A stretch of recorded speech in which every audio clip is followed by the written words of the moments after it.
The incident that makes me check every night if the door is locked. About 4 years ago, when I was 16, an incident occurred that makes me check several times every night before going to bed whether the door is locked. That day, I invited a friend for a sleepover.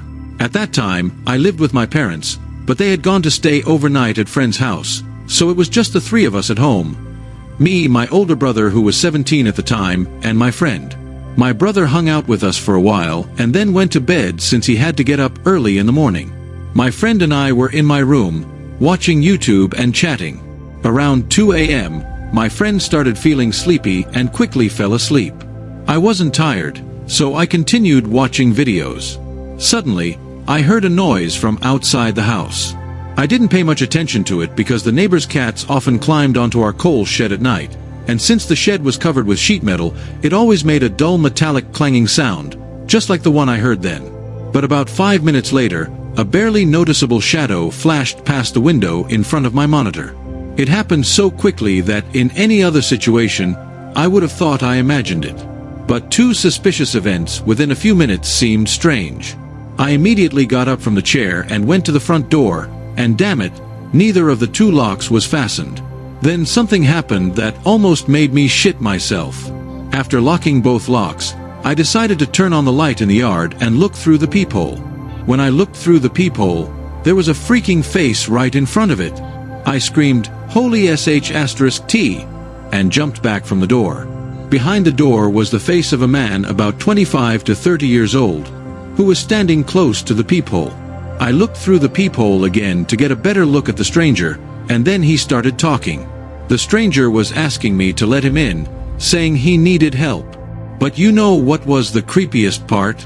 His emotions, or rather, the complete lack of them. The stranger's words sounded very convincing, with genuine fear in his voice, as if he really needed urgent help, as if his life depended on it. But his face showed absolutely no emotions, nothing except for the movement of his lips, with a completely empty stare. I was utterly terrified. I just stood there, staring at him. With each passing second, he begged to be let in louder, with even more fear in his voice. Suddenly, I heard footsteps behind me. When I turned around, I saw my brother, and I didn't even immediately notice that the stranger had gone silent. My brother asked me, "What are you doing?"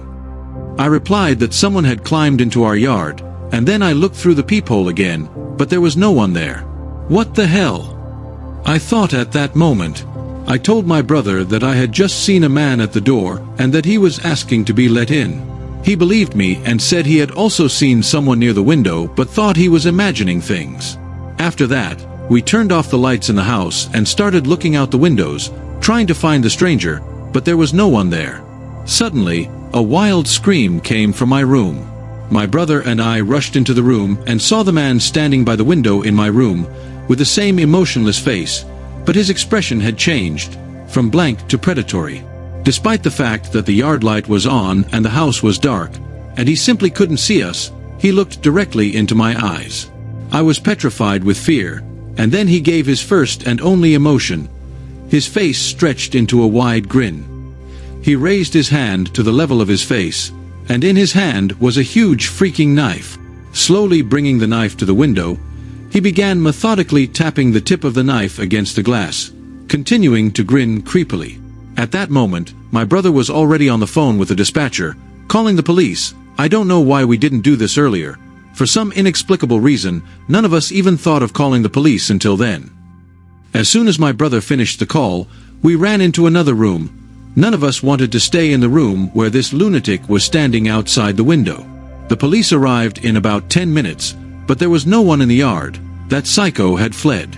Based on our descriptions, the police created a sketch of the stranger, and the officers contacted our parents and stayed with them until they arrived home. Despite the fact that notices about this psycho were posted all over town, he was never caught. How grateful I am to my intuition for making me think of checking whether the door was locked, and to my dad for his caution. There are bars on every window in our house. Who knows what might have happened if they hadn't been there?